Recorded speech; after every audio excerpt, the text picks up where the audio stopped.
বেগম খালেদা জিয়ার বিরুদ্ধে মামলা। ৯৬ সালের নভেম্বর মাসের প্রথম সপ্তাহের এক বিকেলে প্রধানমন্ত্রী শেখ হাসিনার সরকারি বাসভবন গণভবনের নিচতলার পূর্ব দিকের ২ নং ড্রয়িং রুমে প্রধানমন্ত্রী এবং তার আত্মীয় স্বজন মিলে গল্পগুজব করছেন। শেখ রেহানা এবং তার স্বামী শফিক সিদ্দিকী, চাচাতো বোন লুনা, মিনা, এরা সবাই পুলিশের সাব ইন্সপেক্টর পদে চাকরি দেওয়ার অভিযোগে সাবেক প্রধানমন্ত্রী বেগম খালেদা জিয়ার বিরুদ্ধে মামলা দেওয়ার জন্য প্রধানমন্ত্রী শেখ হাসিনাকে শলা পরামর্শ দেয়। অর্থাৎ ১৯৯১ সালে ক্ষমতায় এসে বেগম খালেদা জিয়া এবং তার স্বরাষ্ট্রমন্ত্রী আব্দুল মতিন চৌধুরী নাকি তাদের পছন্দমতো ৪৫ জনকে বাংলাদেশ পুলিশ বাহিনীতে সাব ইন্সপেক্টর পদে চাকরি দিয়েছেন। আর এই অভিযোগে বেগম জিয়া ও মতিন চৌধুরীর বিরুদ্ধে স্বজনপ্রীতি ও দুর্নীতির মামলা দায়ের করতে দুর্নীতি দমন ব্যুরোকে নির্দেশ দেওয়ার জন্য প্রধানমন্ত্রী শেখ হাসিনাকে উল্লেখিত আত্মীয় স্বজনেরা পীড়াপিড়ি করতে থাকলে মতিউর রহমান রেন্টু ও মিসেস মতিউর রহমান রেন্টু প্রধানমন্ত্রী শেখ হাসিনা সহ তার আত্মীয়দের বুঝিয়ে বলেন যে সাবেক প্রধানমন্ত্রী খালেদা জিয়াদের না খুঁচিয়ে বরং তাদের মাথায় হাত বুলিয়ে চেষ্টা করে দেখেন দেশের উন্নতি করতে পারেন কিনা। যদি একবার কোনো মতে দেশ গঠন করতে পারেন তাহলে দেখবেন শুধু আপনাকেই না, আপনার নাতিপুতিকেই এদেশের মানুষ মাথায় করে রাখবে। বিএনপি ও বেগম খালেদা জিয়াকে হোস্টাইল করে আপনি দেশ করতে পারবেন না, আবার আপনাকে এবং আওয়ামী লীগকে বাদ দিয়ে কেউ দেশ করতে পারবে না। আপনি ও খালেদা জিয়া এই দুই শক্তির ঐক্য ছাড়া কিছুতেই দেশের মঙ্গল করা যাবে না, দেশের উন্নয়ন করা যাবে না। বিভেদ, অনৈক্য, শত্রুতা পরিত্যাগ করে বন্ধুত্বের হাত বাড়িয়ে দিন। বেগম জিয়া আপনার আগের প্রধানমন্ত্রী, তাকে বড় বোন ডেকে বুকে টেনে নিয়ে দেশের উন্নয়নের চেষ্টা করুন, তাতে আপনারই লাভ হবে অনেক বেশি। মামলা করলে আপনার ক্ষতি হবে, দেশের ক্ষতি হবে। প্রধানমন্ত্রী শেখ হাসিনা বললেন, তুমি জানো না খালেদা জিয়া ছাত্রদল আর যুব দলের লোকদের পুলিশে চাকরি দিয়েছে। মতিউর রহমান রেন্টি বলল, এটা আংশিক সত্য, আসল সত্য হলো টাকা দিয়ে এরা চাকরি নিয়েছে। তারপর যদি ধরে নেই চাকরি পাওয়া সকলেই ছাত্র দল যুব দলের লোক, তবুও তো তারা এই দেশেরই মানুষ। বেগম জিয়া ৪৫ জনকে চাকরি দিয়েছে, সেই পথ ধরে আপনি ছাত্রলীগ যুবলীগের ৭,০০০ জনকে চাকরি দেন, কিন্তু মামলা করবেন না, মামলায় কোনো ফল হবে না। মামলা করলে বরং আপনি ছোট হয়ে যাবেন। সব কাজেই তোমাদের বাধা, তোমাদের আপত্তি। এই কথা বলে প্রধানমন্ত্রী শেখ হাসিনা উপরে তার শয়নকক্ষে চলে গেলেন এবং প্রধানমন্ত্রীর ছোট বোন শেখ রেহানা, তার স্বামী শফিক সিদ্দিকী এবং তাদের চাচি ও চাচাতো বোনেরা মতিউর রহমান রেন্টু, মিসেস মতিউর রহমান রেন্টুকে ভীষণ তিরস্কার করল। পরে ঠিকই পুলিশের এই চাকরি দেওয়াকে স্বজনপ্রীতি ও দুর্নীতি আখ্যায়িত করে দুর্নীতি দমন ব্যুরো ১৯৯৬ সালের ২১শে ডিসেম্বর প্রাক্তন প্রধানমন্ত্রী বেগম খালেদা জিয়া ও প্রাক্তন স্বরাষ্ট্রমন্ত্রী আব্দুল মতিন চৌধুরীর বিরুদ্ধে একটি মামলা দায়ের করে। গঙ্গা ও পার্বত্য চট্টগ্রাম এবং ট্রানজিট চুক্তি। ভারতের পশ্চিম বাংলার মুখ্যমন্ত্রী জ্যোতি বসু ৯৬ সালের শেষের দিকে বাংলাদেশ সফরে এলেন। মুখ্যমন্ত্রী জ্যোতি বসু বাংলাদেশে এসেই সরাসরি প্রধানমন্ত্রী শেখ হাসিনার সরকারি বাসভবন গণভবনে চলে এলেন। প্রধানমন্ত্রী শেখ হাসিনার যে কয়জন ভারতীয় অভিভাবক আছে, পশ্চিম বাংলার মুখ্যমন্ত্রী জ্যোতি বসু তাদের মধ্যে অন্যতম। শুধু অন্যতমই নয়, শেখ হাসিনা পরিবারের ভারতীয় অভিভাবকদের মধ্যে জ্যোতি বসু সবার শীর্ষে। প্রধানমন্ত্রী শেখ হাসিনা এবং শেখ রেহানা সপরিবারে যখন ভারতে ছিলেন, তখন ভারতীয় মুরব্বী বা অভিভাবকদের মধ্যে জ্যোতি বসুর সান্নিধ্য ও স্নেহ পেয়েছেন সবচাইতে বেশি। জ্যোতি বসু পিতৃতুল্য স্নেহ মমতা ও সান্নিধ্য দিয়ে গড়ে তুলেছেন শেখ হাসিনা ও রেহানাকে। ১৯৮১ সালের ১৭ই মে বাংলাদেশে ফিরে আসার পর শেখ হাসিনা যতবার ভারতে গিয়েছেন, প্রতি বছর ৩-৪ বার তো যেতেনই। মূলত মুখ্যমন্ত্রী জ্যোতি বসুর সাথে শলা পরামর্শের জন্যই গিয়েছেন। জ্যোতি বসুদের বহু সাধনার ফসল আজ শেখ হাসিনা বাংলাদেশের প্রধানমন্ত্রী। ভারতের পশ্চিম বাংলা রাজ্যের সেই মুখ্যমন্ত্রী জ্যোতি বসু আজ এসেছেন বাংলাদেশের প্রধানমন্ত্রী শেখ হাসিনার গণভবনে। গণভবনে ঢুকতেই আগে থেকে প্রস্তুত হয়ে থাকা প্রধানমন্ত্রী শেখ হাসিনা দৌড়ে এসে জ্যোতি বসুর পায়ে পড়ে পদধূলি নিলেন। দীর্ঘদিন পর পিতা ঘরে এলে নাবালিকা কন্যা যেভাবে ছুটে এসে পিতার পায়ে পড়ে, ঠিক সেভাবে প্রধানমন্ত্রী শেখ হাসিনা জ্যোতিবাবুর পায়ে পড়লেন। অতপর দোতলার খাস কামরায় নিয়ে বসালেন এবং আগে থেকে তৈরি নানা ধরনের খাবার প্রধানমন্ত্রী শেখ হাসিনা নিজেই পরিবেশন করে জ্যোতি কাকাকে খাওয়াতে লাগলেন। জ্যোতি কাকা খেতে খেতে পারিবারিক, রাজনৈতিক এবং বাংলাদেশ ভারতের দ্বিপাক্ষিক বিষয়ে কথা বলতে লাগলেন। এক পর্যায়ে জ্যোতি বসু বললেন, দেখো মা, গঙ্গার জলটল কিছু পাবে না, আমিই পাই না, আর তুমি কিভাবে পাবে? আমি প্রধানমন্ত্রী দেবগৌড় এর সাথে আলোচনা করে রেখেছি, তুমি গঙ্গা চুক্তি করে ফেলো। তাতে করে তুমি জল না পেলেও তোমার বিরোধীরা গঙ্গার জল বলে রাজনৈতিক ইস্যু আর তৈরি করতে পারবে না। এই সুবিধাটা তুমি পেয়ে যাবে। 20-30 বছরের একটা চুক্তি করে দিব। তুমি আবার প্রথমে 20-30 বছরের কথা বলতে যেও না, তুমি বলবে 5 বছর মেয়াদের গঙ্গা চুক্তি করতে যাচ্ছ। তোমার বিরোধীরা এই 5 বছর মেয়াদ নিয়ে চিল্লাফাল্লা করতে থাকবে। পরে আমি 20-30 বছর মেয়াদের একটা চুক্তি করে দেব। কেন্দ্রীয় প্রধানমন্ত্রী ও জলমন্ত্রীর সাথে আমার এই রকমই কথা হয়েছে, তুমি এভাবেই কাজ চালিয়ে যাও। আর একটা কথা মা, পার্বত্য চট্টগ্রামের উপজাতীয়দের সাথে তুমি সহসা একটা চুক্তি করে ফেলবে। ওদের রেভিনিউ ওদের থাকবে, ওদের কর্মচারী ওদের থাকবে। ওখানে কখনো কিছু তুমি করতে চাইলে ওদের অনুমতি নিয়ে করবে। এটা আমি কেন্দ্রীয় প্রধানমন্ত্রী, স্বরাষ্ট্রমন্ত্রী, প্রতিরক্ষামন্ত্রী এবং পার্বত্য চট্টগ্রামের উপজাতীয় নেতাদের কথা দিয়েছি। যথাশীঘ্র সম্ভব তুমি পার্বত্য উপজাতিদের সাথে এই চুক্তি সম্পাদন করবে। এই চুক্তির নাম দিবে শান্তি চুক্তি। এতে তোমারও লাভ হবে। তুমি প্রচার করবে দীর্ঘদিনের যুদ্ধ, লড়াই আর অশান্তি দূর করে শান্তি চুক্তি করেছ। সারা দুনিয়ায় তোমার পক্ষে শান্তি শান্তি রব উঠবে, তোমার বাহবা চলবে, বলা যায় না, তুমি নোবেল পুরস্কারও পেয়ে যেতে পারো। বাংলাদেশের প্রধানমন্ত্রী শেখ হাসিনা সুবোধ বালিকার মতো শুধু জি কাকা বলতে লাগলো। জ্যোতি কাকা বললেন, আর একটা লাভ তোমার হবে। বলো তো কী লাভ? ওরা খুশি হবে। ওরা খুশি হলে কি হবে? পার্বত্য চট্টগ্রাম পার্লামেন্টের 3টি আসনই তুমি স্থায়ীভাবে পাবে, যেমন গোপালগঞ্জের 3 আসন পাও। আর ভারতকে করিডোর দেওয়া, ট্রানজিট দেওয়া, নৌবন্দর দেওয়া, এসব তো তোমার পিতার সাথেই আমাদের পাকা কথা হয়েছিল। তুমি এখন তোমার সুবিধাজনক সময়ে আমাদেরকে এগুলো দিয়ে দাও। বেশি দেরি করো না কিন্তু। বেশি দেরি করলে আবার দিল্লির দিকে ভুল বোঝাবুঝি হতে পারে, বুঝলে? পশ্চিমবাংলা রাজ্যের মুখ্যমন্ত্রী জ্যোতি বসু কাজ শেষ করে চলে গেলেন। তারপর ভারতের প্রধানমন্ত্রী দেবগৌড় বাংলাদেশ সফর করে গেলেন। বাংলাদেশের প্রধানমন্ত্রী শেখ হাসিনা দিল্লি সফরে গেলেন এবং পশ্চিমবাংলার মুখ্যমন্ত্রী জ্যোতি কাকার সাজানো 30 বছর মেয়াদের পানিবিহীন গঙ্গা চুক্তি করে এলেন।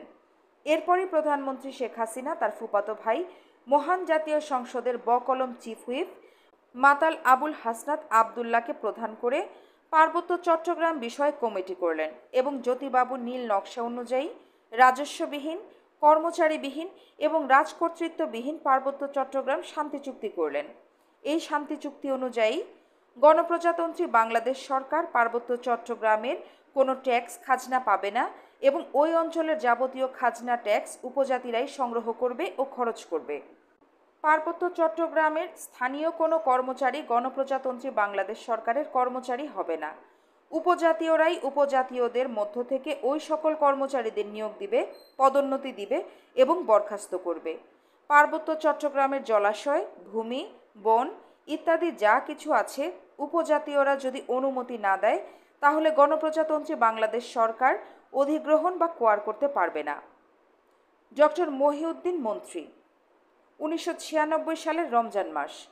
প্রধানমন্ত্রী শেখ হাসিনার সরকারি বাসভবন গণভবনে দেশের মান্যবর ব্যক্তি, সরকারি কর্মকর্তা, রাজনীতিবিদ, বিদেশি দূতাবাসের লোকজনের ইফতার পার্টি।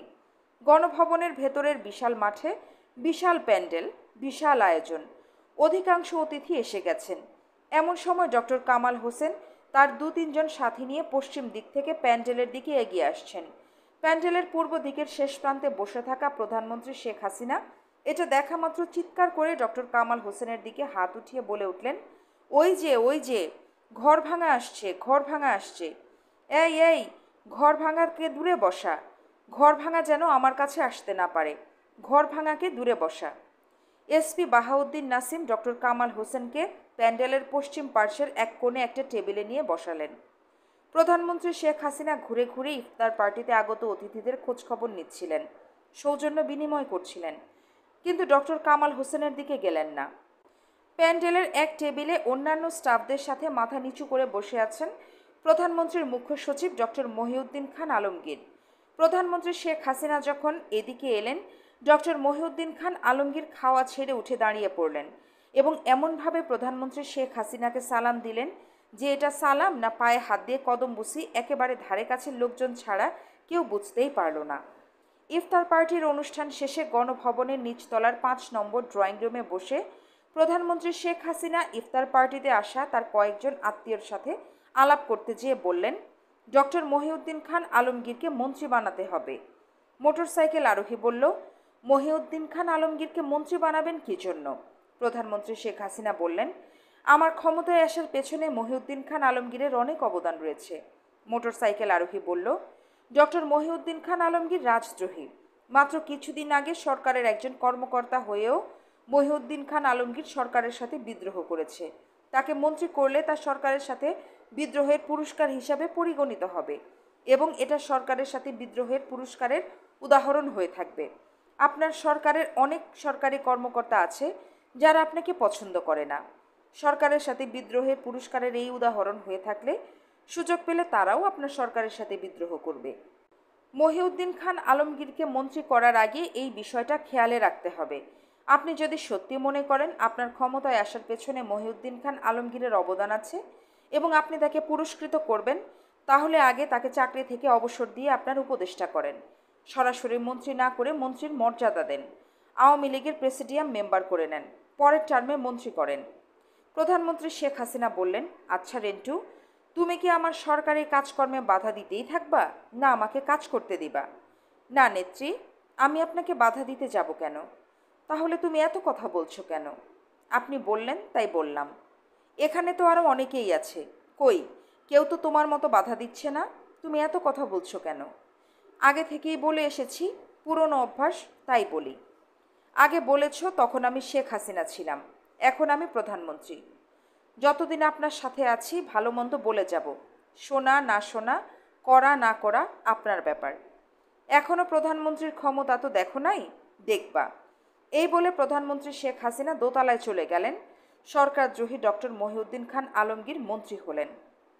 অবাঞ্ছিত ঘোষণা। মতিউর রহমান রেন্টু ও মিসেস মতিউর রহমান রেন্টু অবাঞ্ছিত হলো। প্রধানমন্ত্রী শেখ হাসিনা মতিউর রহমান রেন্টু ও মিসেস মতিউর রহমান রেন্টুকে অবাঞ্ছিত ঘোষণা করে police, SB, NSI, DFI, CID, DB সহ রাষ্ট্রের যত আইন প্রয়োগকারী সংস্থা আছে সকল সংস্থার কাছে নির্দেশ পাঠালেন। নির্দেশে প্রধানমন্ত্রী শেখ হাসিনা বললেন, এই অবাঞ্ছিতরা প্রধানমন্ত্রীর বাসভবন, প্রধানমন্ত্রীর কার্যালয় এবং প্রধানমন্ত্রী যেই সকল অনুষ্ঠানে যোগদান করবেন সে সকল অনুষ্ঠানে যোগদান করতে পারবে না। এরা যাতে প্রধানমন্ত্রীর বাসভবন, কার্যালয়, অনুষ্ঠানে যোগদান করতে না পারে সেদিকে সতর্ক দৃষ্টি রাখার নির্দেশ দেওয়া হলো এবং এই অবাঞ্ছিত ঘোষণাপত্র পত্রিকায়ও প্রকাশ করা হলো। 10 টাকায় শেখ মুজিবের ছবি। এক শুক্রবার সকালে অর্থমন্ত্রী কিবরিয়ার পিএস ডক্টর পারভেজ প্রধানমন্ত্রীর বাসভবন গণভবনে এসে 10 টাকায় শেখ মুজিবের ছবির লেআউট ডিজাইনের খসড়া প্রধানমন্ত্রী শেখ হাসিনাকে দেখান। নতুন এই 10 টাকার লেআউট ডিজাইনের খসড়া প্রধানমন্ত্রী শেখ হাসিনা মৌখিকভাবে অনুমোদন করে দিলে তবেই তা ছেপে নতুন 10 টাকার নোট হিসাবে বাজারে ছাড়া হবে। এই 10 টাকার খসড়া লেআউট ডিজাইনের উপর ছিল আল্লাহর ঘর মসজিদের ছবি এবং পেছনে ছিল শেখ হাসিনার পিতা শেখ মুজিবের ছবি। প্রধানমন্ত্রী শেখ হাসিনা লেআউট ডিজাইনের খসড়াটি দেখে অর্থমন্ত্রী পিএস ডক্টর পারভেজকে ক্ষিপ্ত হয়ে বললেন, এ কি, জাতির পিতার ছবি পেছনে কেন? অর্থমন্ত্রী পিএস ডক্টর পারভেজ কিছুটা অপ্রস্তুত হয়ে বললেন, বাজারে চালু বর্তমান 10 টাকার নোটের উপর মসজিদের ছবি আছে। ধর্মীয় অনুভূতির কথা বিবেচনা করে ওপরের মসজিদের ছবিটা ঠিক রেখে পেছনে জাতির পিতার ছবি দেওয়া হয়েছে। প্রধানমন্ত্রী শেখ হাসিনা রাগান্বিত কণ্ঠে বললেন, ওসব মসজিদ টসজিদ বুঝি না, জাতির পিতার ছবি উপরে দিয়ে নতুন 10 টাকার নোট ছেপে বাজারে ছাড়বেন। আমার বাবা যে জাতির পিতা, এটা শয়তানের জাতকে গেলাতে হবে। এরপর অন্য আরেকদিন ডক্টর পারভেজ শেখ মুজিবের ছবি উপরে এবং মসজিদের ছবি পেছনে দিয়ে করা লেআউটের ডিজাইন নিয়ে এলে প্রধানমন্ত্রী শেখ হাসিনা তা দেখেন এবং খুশি হন এবং মৌখিক অনুমোদন করে দেন। বর্তমান বাজারে শেখ মুজিবের ছবি সম্বলিত যে নতুন 10 টাকার নোট রয়েছে এটা সেটা। 92 থেকে 96 পুলিশের গুলিতে কেউ মারা যায়নি, শুধু লাশ চাই, মানুষের লাশ। 1990 সামরিক স্বৈরাচার নিপাত করে গণতন্ত্র মুক্তি করতে দেশের বহু লোককে জীবন দিতে হয়েছে। শহীদ নূর হোসেনের রক্তে ভেজা স্বৈরাচার নিপাত যাক, গণতন্ত্র মুক্তি পাক আন্দোলনে সামরিক স্বৈরাচার জেনারেল হুসাইন মোহাম্মদ এরশাদের পুলিশ, বিডিআর ও সেনাবাহিনীর গুলিতে রাজধানী ঢাকাসহ এদেশের অনেক তাজা প্রাণ নিহত হয়েছে।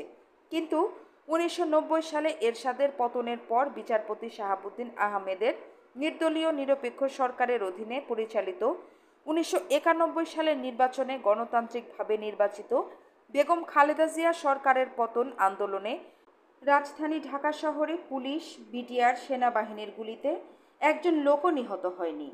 যদিও 1991 সালের পর থেকেই খালেদা জিয়া সরকারের পতনের লক্ষ্যে নানান ইস্যুতে শুরু হওয়া শেখ হাসিনার আন্দোলনে ঢাকা শহরে মোট 103 জন লোক নিহত হয়েছে। তথাপিও এই নিহত হওয়া 103 জন লোকের মধ্যে একজন লোকও পুলিশের বা আইন প্রয়োগকারী সংস্থার গুলিতে নিহত হয়নি। 1991 সালের নির্বাচনে জনগণের ভোটে বিজয়ী হয়ে বেগম খালেদা জিয়া ক্ষমতায় আসার পর থেকেই বঙ্গবন্ধু কন্যা শেখ হাসিনা খালেদা জিয়াকে ক্ষমতাচ্যুত করার জন্য মরিয়া হয়ে ওঠেন।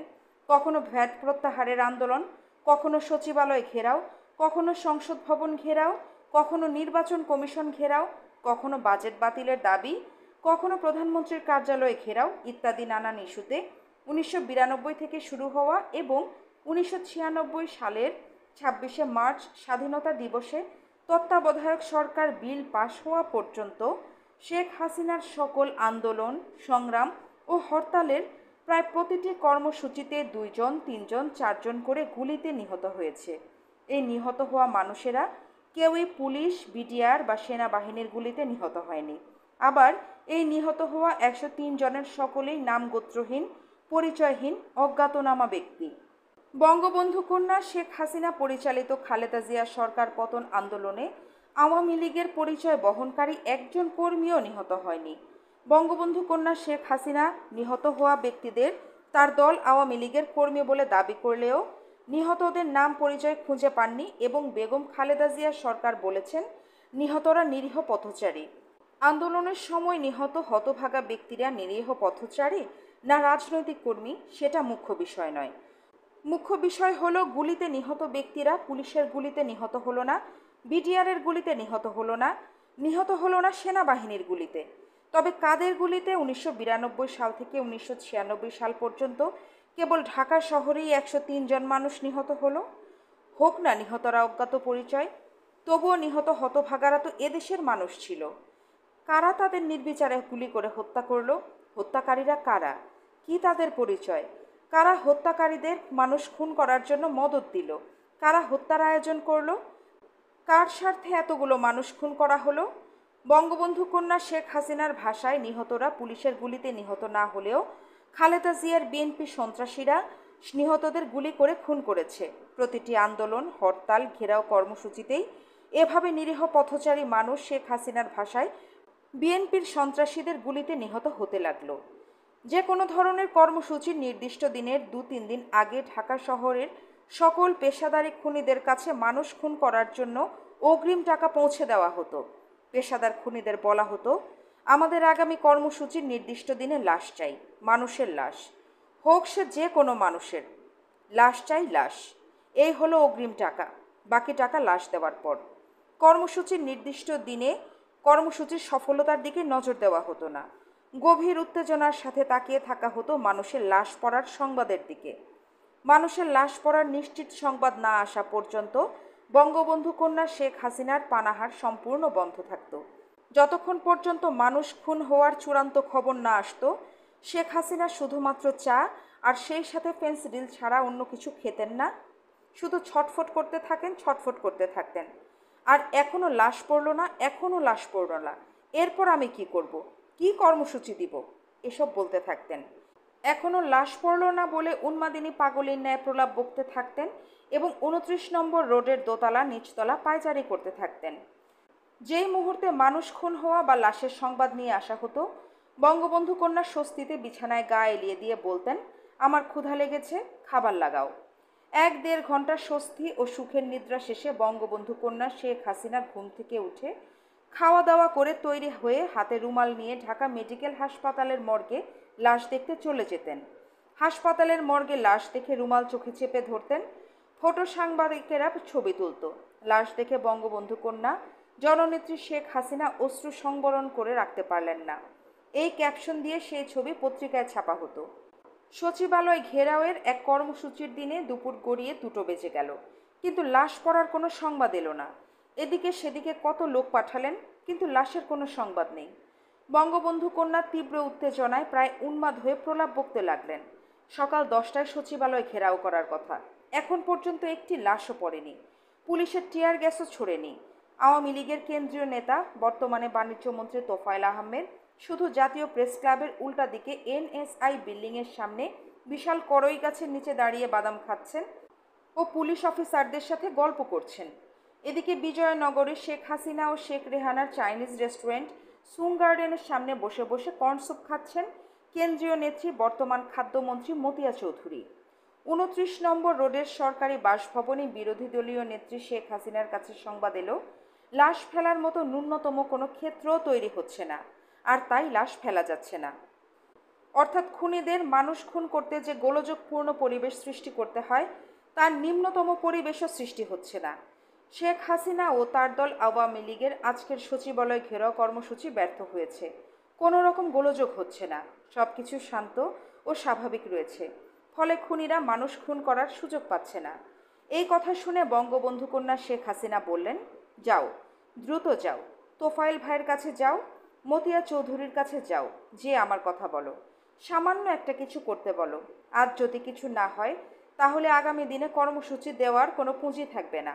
যাও, তাড়াতাড়ি যেয়ে বলো সামান্য গোলযোগ সৃষ্টি করতে। ছুটে যাওয়া হলো, যে তোফায়েল আহমেদকে বলা হলো, তোফায়েল ভাই, নেত্রী সামান্য গোলযোগ সৃষ্টি করতে বলেছেন। শুনেই ভয়ানক রেগে গিয়ে তোফায়েল আহমেদ বললেন, যাও এখান থেকে, আমি ওইসবে বিশ্বাস করি না, আমি নিয়মতান্ত্রিক রাজনীতিতে বিশ্বাস করি, আমি ওইসবে বিশ্বাস করি না, আর একবারও তুমি আমাকে ওইসব বলবে না, তুমি যাও এখান থেকে। এই কথা বলে তোফায়েল আহমেদ তাকে তাড়িয়ে দিল। এরপর আসা হলো মতিয়া চৌধুরীর কাছে।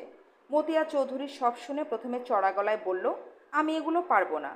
সঙ্গে সঙ্গে চুপ করেন বলে মতিয়া চৌধুরীকে একটা ধমক দিতেই মতিয়া চৌধুরী ভেজা বেড়ালের মতো চুপ করে চেয়ে বলল, দেখো, আমি মহিলা মানুষ, আমি কি করতে পারি, তুমি বসো, তুমি বসো, বলে চেয়ার থেকে উঠে দাঁড়িয়ে বললেন, স্যুপ খাও, স্যুপ খাও। এদিকে স্যুপ দেন বলে সুং গার্ডেনের এক বয়কে ইশারা করলেন। 29 নং মিন্টু রোডে যে পরিস্থিতি বলা হলে বঙ্গবন্ধু কন্যা জননেত্রী শেখ হাসিনা নগদ 1 লক্ষ টাকা দিয়ে বললেন, আমি লাশ চাই, যে করেই হোক লাশ চাই। বেলা তখন 3টা। কাপ্তান বাজারের উত্তর পাশে গুলিস্তান বাস স্ট্যান্ডের কাছে মানুষ খুনের জন্য খুনিরা অপেক্ষা করতে লাগলো। ঢাকার বাইরে থেকে একটি বাস এসে ভিড়ল। কত মায়ের সন্তান, কত বোনের স্বামী, কত সন্তানের পিতা বাস থেকে নামতে শুরু করলো। বাস থেকে নাম না জানা নিরীহ 20-30 জন যাত্রীর সামান্য ভিড়। খুনিদের দেশে তৈরি পাইপগান গর্জে উঠল। পাইপগানের এক ঝাঁক গুলি নাম না জানা নিরীহ যাত্রীদের বিদ্ধ করল। 14-15 জন যাত্রী পিচ ঢালা রাজপথে লুটিয়ে পড়ল। মিন্টো রোডের শকুনের মতো অপেক্ষায় থাকা বঙ্গবন্ধু কন্যা জননেত্রী শেখ হাসিনাকে এই সংবাদ দেওয়ার সাথে সাথে তিনি পুলকিত হয়ে বললেন, মরেছে তো, মরেছে তো, যেভাবে গুলি করা হয়েছে তাতে না মরে বেঁচে থাকবার কথা। যাও যাও, মেডিকেল কলেজে যাও, দেখো কয়টা লাশ পড়েছে, দেখে আমাকে খবর দাও। এই, ক্ষুধা লেগেছে, খাবার দাও। হাসপাতাল থেকে ফিরে 3টা লাশ পড়ার কথা বললে বঙ্গবন্ধু কন্যা শেখ হাসিনা তৈরি হয়ে রুমাল হাতে নিয়ে ঢাকা মেডিকেল কলেজের মর্গে গিয়ে গুলিতে নিহতদের লাশ দেখে চোখে রুমাল দিলেন। ফটো সাংবাদিক ছবি তুললেন, পত্রিকায় সেই ছবি ছাপা হলো। কুত্তার জাত। মহিলা আওয়ামী লীগের সভানেত্রী, কেন্দ্রীয় আওয়ামী লীগের মহিলা সম্পাদিকা, আওয়ামী লীগের সাধারণ সম্পাদক, বর্তমান এলজেআরডি মন্ত্রী জিল্লুর রহমানের স্ত্রী আইভি রহমান 1992 সালে বঙ্গবন্ধু কন্যা শেখ হাসিনাকে জনৈক মহিলার নাম উল্লেখ করে বললেন, নেত্রী, ওর নামে অনেক স্ক্যান্ডাল আছে। জননেত্রী শেখ হাসিনার সঙ্গে সঙ্গে বললেন, কি বেশ্যা? এই তো, কুত্তার জাতকে তো বেশ্যা দিয়েই নেতৃত্ব দেওয়াবো। আওয়ামী লীগ সভানেত্রী শেখ হাসিনার মুখে এই কথা শোনার পর আইভি রহমান থ হয়ে যান আর একটি কথাও না বাড়িয়ে বিদায় হন। Zillur Rahman general secretary. ধানমন্ডির 32-এ বঙ্গবন্ধু ভবনের লাইব্রেরি কক্ষে বসে শেখ হাসিনা, শেখ হাফিজুর রহমান টোকন, শেখ মারুফ এবং আরও কয়েকজন গল্প করছে। আওয়ামী লীগের আসন্ন কাউন্সিলে কাকে জেনারেল সেক্রেটারি করা যায় সেই কথা উঠলে বঙ্গবন্ধু কন্যা শেখ হাসিনা বললেন, সাজেদা চৌধুরী মেয়ে মানুষ, তাকে জেনারেল সেক্রেটারি রাখা চলে না। তোমরা এমন একজন পুরুষের নাম বলো যে শুধু নামেই পুরুষ, কিন্তু কাজকর্মে মেয়ে মানুষের চেয়েও লেভেন্ডিশ। পুরুষ চরিত্রের কোনো পুরুষকে জেনারেল সেক্রেটারি বানানো যাবে না। পুরুষ চরিত্রের কোনো পুরুষকে দলের সেক্রেটারি করলে সে আব্দুর রাজ্জাকের মতো দল ভেঙে ফেলবে। একজন পুরুষকেই দলের সাধারণ সম্পাদক করতে হবে, যে নামে পুরুষ কাজে পুরুষ নয়। এমন একজন মেরুদণ্ডহীন পুরুষকেই দলের সাধারণ সম্পাদক করতে হবে। তোমরা খুঁজে এমন একজনকে বের করো। শেখ হাফিজুর রহমান টোকন বলল, ফুফু, জিল্লুর রহমানকে বানালে কেমন হয়? সঙ্গে সঙ্গে শেখ হাসিনা বললেন, ইয়েস, তুমি তো ঠিক বলেছ, ওই সবচাইতে ফিটেস্ট। শেখ মারুফ বলল, না বুবু, জিল্লুর রহমানকে বানানো যাবে না। জিল্লুর রহমান আর তার বউ আইভি রহমান 15ই আগস্টের পর খুনি মারুফ ডালিমদের দাওয়াত করে বিরিয়ানি রান্না করে খাইয়েছিল। সুতরাং জিল্লুর রহমানকে তুমি জেনারেল সেক্রেটারি বানাতে পারো না। বঙ্গবন্ধু কন্যা শেখ হাসিনা বললেন, হ্যাঁ, একেই আমার দরকার, এই সব দিক থেকে উপযুক্ত। জিল্লুর রহমানকেই দলের জেনারেল সেক্রেটারি করলে ভেড়া বানিয়ে রাখা যাবে। এই ভেড়া গলায় রশি না থাকলেও উঠানের বাইরে যাবে না। বঙ্গবন্ধু কন্যা শেখ হাসিনা ঠিকই কাউন্সিল করে জিল্লুর রহমানকে আওয়ামী লীগের সাধারণ সম্পাদক করলেন। টাকা আর লাশ। বঙ্গবন্ধু কন্যা শেখ হাসিনা তার রাজনৈতিক জীবনে দুটি জিনিস ছাড়া অন্য কোনো কিছুই চেনেন নাই। জিনিস দুটির একটি হলো অর্থ, মানে টাকা পয়সা, আর অন্যটি হলো লাশ, মানে মানুষের লাশ। এই দুটি জিনিস ছাড়া আর দলের নেতা, কর্মী, শুভানুধ্যায়ী এবং অন্যান্য যারা তার কাছে এসেছেন, তাদের কাছে কোনোদিনই তিনি অন্য কোনো কিছুই চাননি। এমনকি 28শে সেপ্টেম্বরে তার জন্মদিনে যারা টাকা ছাড়া অন্য কোনো কিছু উপহার নিয়ে আসতো, বঙ্গবন্ধু কন্যা শেখ হাসিনা ভর্ৎসনার সাথে তাদের বলতেন, এগুলো আমি নেই না, আমি চাই ক্যাশ, শুধুই ক্যাশ। নগদ টাকা ছাড়া অন্য উপহার আমি গ্রহণ করি না। 96 সালের 28শে সেপ্টেম্বর গণভবনে বসেও তিনি একই কথা বলেছেন। অর্থের দাবি বঙ্গবন্ধু কন্যা শেখ হাসিনার প্রধান দাবি। আপনি যেই হন না কেন, যেখান থেকেই টাকা নিয়ে আসেন না কেন, জননেত্রী শেখ হাসিনার কথা হচ্ছে তাকে টাকা দিতে হবে। যদি টাকা না দেন তাহলে তার কাছে মানুষ হিসেবেই গণ্য হবেন না। বঙ্গবন্ধু কন্যা জননেত্রী শেখ হাসিনাকে ডান হাতে টাকা দেবেন। ডান হাতের টাকা বা হাতে নেওয়ার সঙ্গে সঙ্গে তিনি আপনার কথা বেমালুম ভুলে যেয়ে টাকার জন্য নতুন মক্কেলের দিকে হাত বাড়িয়ে দেবেন। এমনভাবে তিনি টাকা নেবেন যেন তার পিতার উত্তরাধিকার হিসেবে পিতার টাকাই আপনার কাছ থেকে নিচ্ছেন। টাকা চাই চাই, টাকা দিতেই হবে। চুরি করে টাকা এনেছেন, তাও দিতে হবে। কালোবাজারি বা পাচার করে টাকা এনেছেন, তাও দিতে হবে। মানুষ খুন করে টাকা এনেছেন, তাও দিতে হবে। ঘুষ খেয়ে টাকা এনেছেন, তাও দিতে হবে। ঘুষ খেতে ও ঘুষ দিতে শেখ হাসিনার জুড়ি মেলা ভার। টাকা না দিলে আপনাকে মুহূর্তের মধ্যে অপমান করে বের করে দিতে পারেন, আবার টাকা দিলেই আপনাকে সমাদর করে মর্যাদা দিয়ে চেয়ারে বসাতে পারেন। একদিন ধানমন্ডির 32-এ বঙ্গবন্ধু ভবনের লাইব্রেরি কক্ষে বসে আছেন শেখ হাসিনা এবং তার চাচাতো ভাই শেখ হেলাল। এমন সময় বজলুর রহমান জনৈক ব্যক্তিকে সঙ্গে করে নিয়ে এসে বলল, নেত্রী, ইনি একটা অনুষ্ঠান করতে চান। বজলুর রহমানের কথা শেষ না হতেই শেখ হাসিনা রেগে চেয়ার থেকে উঠে দাঁড়িয়ে উচ্চ কণ্ঠে আগন্তুক লোকটিকে বললেন, এখানে কি ইতরামি করতে এসেছেন? বান্দরামিরার জায়গা পান না? আপনাকে না বলে দিয়েছি আমি যাব না, আবার এসেছেন বুঝি ফাতরামি করতে? আপনি কোথাকার কোন আলতু ফালতু লোক তার ঠিক নাই, আর আমি আলতু ফালতু লোকের আলতু ফালতু অনুষ্ঠানে যাব এটা ভাবলেন কি করে? আমি জাতির জনক বঙ্গবন্ধুর কন্যা, আমার কি কোনো দাম নেই? যান, বেরিয়ে যান। এই লোককে বের করে দাও, এই লোক যেন আর ঢুকতে না পারে। ভদ্রলোক প্রথমে হকচকিয়ে গেলেও নিজেকে কোনো মতে সামলে নিয়ে ধীরে ধীরে বেরিয়ে যাচ্ছেন। ভদ্রলোক দরজা পর্যন্ত যেতেই শেখ হেলালকে শেখ হাসিনা বললেন, চান্দা দেয় না, আবার চিটাগাংয়ের লোক। এই কথা শুনে ভদ্রলোক ঘুরে দাঁড়িয়ে এনেছে বলে তার প্যান্টের দুই পকেট থেকে দুটি 100 টাকার বান্ডেল বের করে এক লাফে শেখ হাসিনার টেবিলের সামনে এসে বসে পড়লেন। বঙ্গবন্ধু কন্যা শেখ হাসিনা চিলের মতো ছো মেরে 100 টাকার বান্ডিল দুটো নিয়ে ভদ্রলোককে বলতে লাগলেন, বসেন বসেন, উনাকে চা নাস্তা খাওয়াও। শেখ হেলাল আবার টাকার বান্ডেল দুটি নেওয়ার জন্য জননেত্রী শেখ হাসিনার সাথে ভদ্রলোকের সামনেই কাড়াকাড়ি শুরু করলো। বঙ্গবন্ধু কন্যা শেখ হাসিনা এর মধ্যেই ভদ্রলোককে বলতে লাগলেন, ঠিক আছে ঠিক আছে, আমি যাব, অনুষ্ঠানটা একটু ভালো করে করেন, আপনি আসবেন, ঘন ঘন আসবেন। 1992 সাল থেকে যমুনা সেতু নির্মাণের প্রতিষ্ঠান কোরিয়ান হুন্দাই কোম্পানি বঙ্গবন্ধু কন্যা শেখ হাসিনাকে নিয়মিত চাঁদা দিয়ে আসত। আর সেই জন্যই যমুনা সেতু উদ্বোধনের কয়েকদিন আগে উত্তরবঙ্গের জন্য নির্মিত গ্যাস লাইন সম্পূর্ণ ভেঙে যমুনা নদীতে পড়ে গেল। সংশ্লিষ্ট কর্তৃপক্ষ গ্যাস লাইন নির্মাণে হুন্দাই কোম্পানির ত্রুটি, অনিয়ম, নিম্নমানের অভিযোগ আনলেও শেখ হাসিনা সরকার বেমালুম নীরব থাকে। বঙ্গবন্ধু কন্যা শেখ হাসিনা আওয়ামী লীগের কোনো নেতা কর্মীকে কখনোই নীতির কথা শোনাননি, আদর্শের কথা শোনাননি, ত্যাগের কথা শোনাননি। যেই তার কাছে গিয়েছে তাকেই তিনি কারণে অকারণে শুধু বলতেন, আমি নির্দেশ দিলাম, মেরে লাশ ফেলে দাও, আমি লাশ চাই। আওয়ামী লীগের বর্তমান মন্ত্রীরা অনেকেই বলতেন, বঙ্গবন্ধু কন্যা সভানেত্রী শেখ হাসিনা তো টাকা আর লাশ ছাড়া কিছুই বোঝে না, কত আর টাকা, কত আর লাশ দেব, অবক্ষয় অবক্ষয়। শিল্পপতি জহির হত্যার প্রধান খুনি আসামি ইউসিবিএল ব্যাংকের পরিচালক চেয়ারম্যান আখতারুজ্জামান বাবু বলেন, আর কত টাকা দিব, দিতে দিতে তো নিঃশেষ হয়ে গেলাম।